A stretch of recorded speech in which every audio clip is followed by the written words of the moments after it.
Watch closely. Look at this, guys. Snow's not melting, burning black.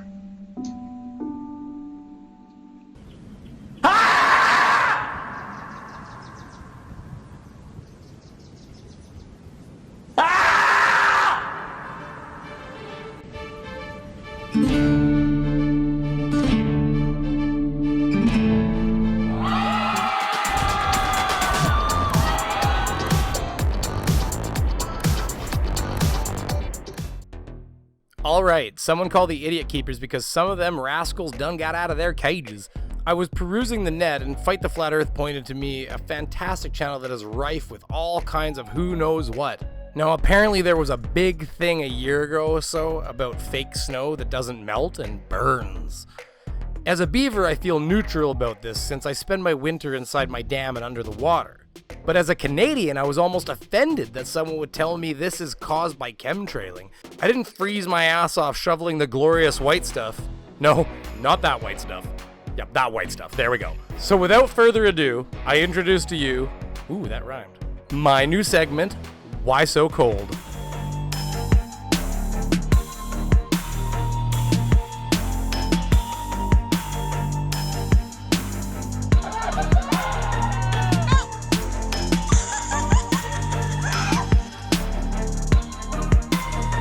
It looks like it's plastic.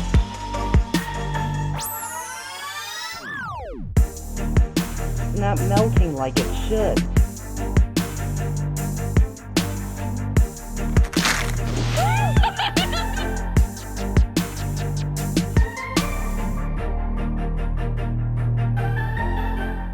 All clouds, rain, and snow are fake since 1870 when God sent us this. This is so dry. Hold on, we gotta rejigger this. Give me 1 second.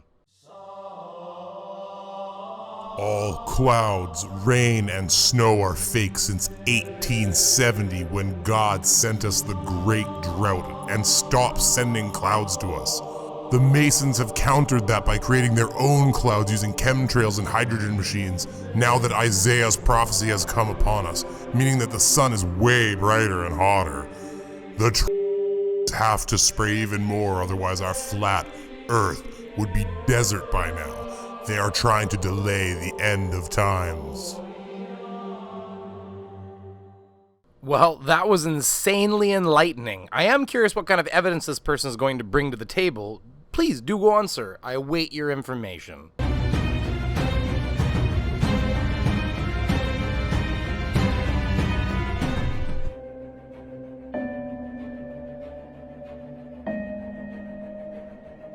Not too many people look up these days, obviously, but I'm paying a lot of attention to these chemtrails and planes, flying by and dropping all this shit all over us. But when you say chemtrails, do you mean carbon dioxide, heat, and moisture? Kind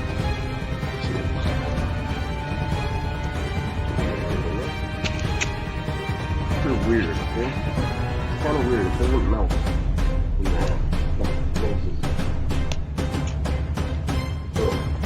No, you guys are doing a camera trick or nothing. Okay, this is fresh snow falling out of my sky over my town. I'm going to show you something. Okay? Watch closely. Look at this, guys. Snow's not melting, burning black. See this? Not melting at all, guys. Look at this. How's the film? Good? Yep. Look at this, guys. Not a drip of water yet. Nothing. Burning black. Tell me, what is this? What are they dumping on us? There's obviously something going on with this crap.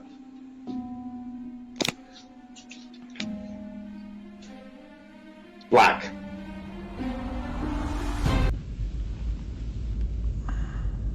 No, come on. No, come on. No, you don't actually get to say that all snow is fake and do it with a straight face on. And it isn't burning at all, you numbnut. In fact, I'm almost certain that it's melting and you're misinterpreting the results you are receiving. There cannot be more of you out there. Grab some fresh snow. All right. I'm going to pat it into a ball. And when you put snow to a fire, it's supposed to melt.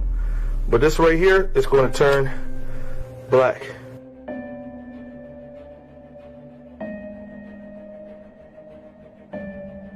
1, 2, 3. Ouch, my fingers are burning now.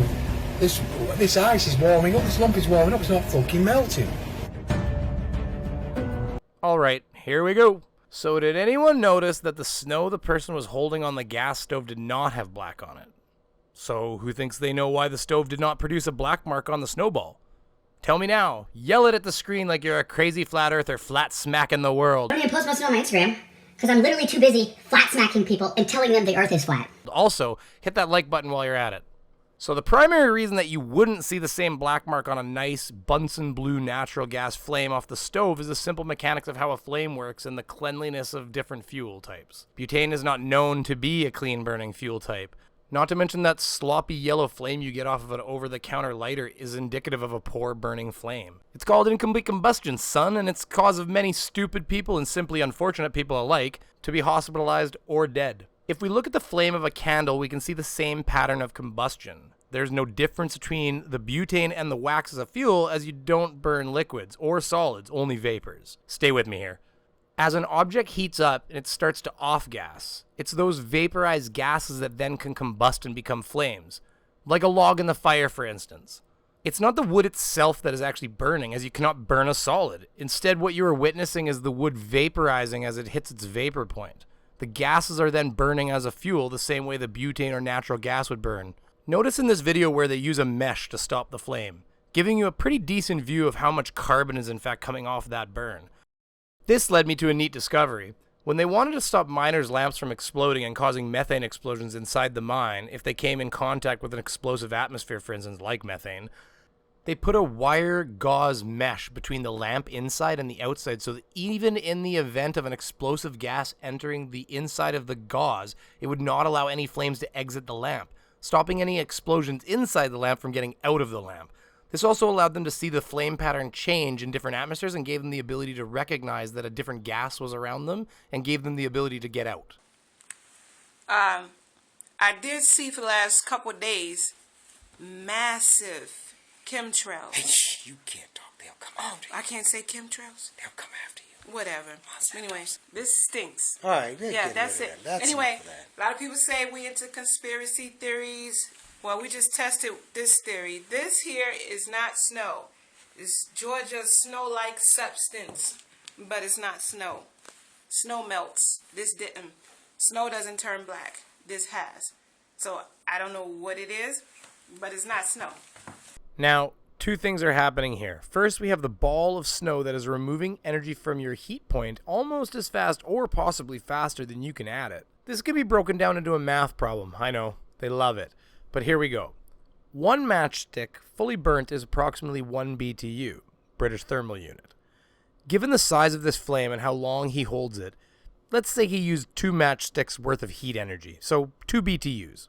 Let's assume his snowball there is 1/4 pound of water that has become frozen. To warm that snow to melting, you must add energy as follows. Assuming that the snow is at, let's say, -10 Fahrenheit, you need to get your 1/4 pound of snow from -10 Fahrenheit to 32 Fahrenheit so it can begin to melt. When you're talking about water as a solid, every 0.5 BTU equals 1 Fahrenheit of temperature change.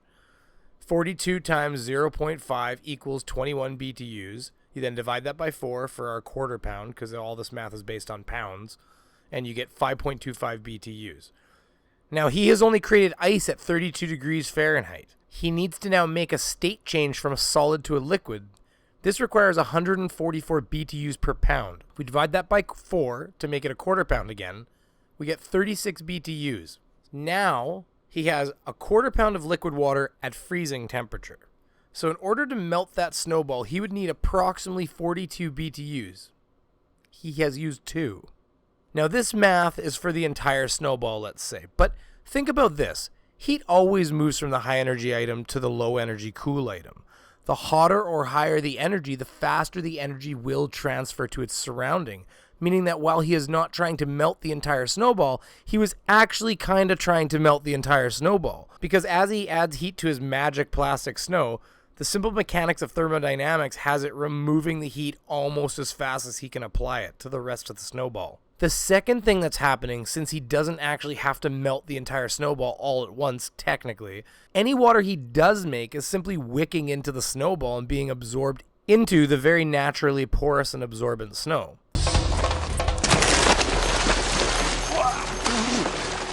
Get these wet clothes off now. I'm going to be losing heat. Okay, now I've just got to get dry. But obviously I've just got no towel. What I can do though is use some of this snow, and even though it looks completely crazy, it's a really good way just to absorb some of the moisture off my body. How to survive falling through ice. You can survive a plunge through thin ice if you don't panic, self away from the hole, and crawl back to the shore on your stomach. If you get out of the water fairly quickly, roll around in the fluffiest snow you can find. It will blot up some of the wetness before it reaches your skin.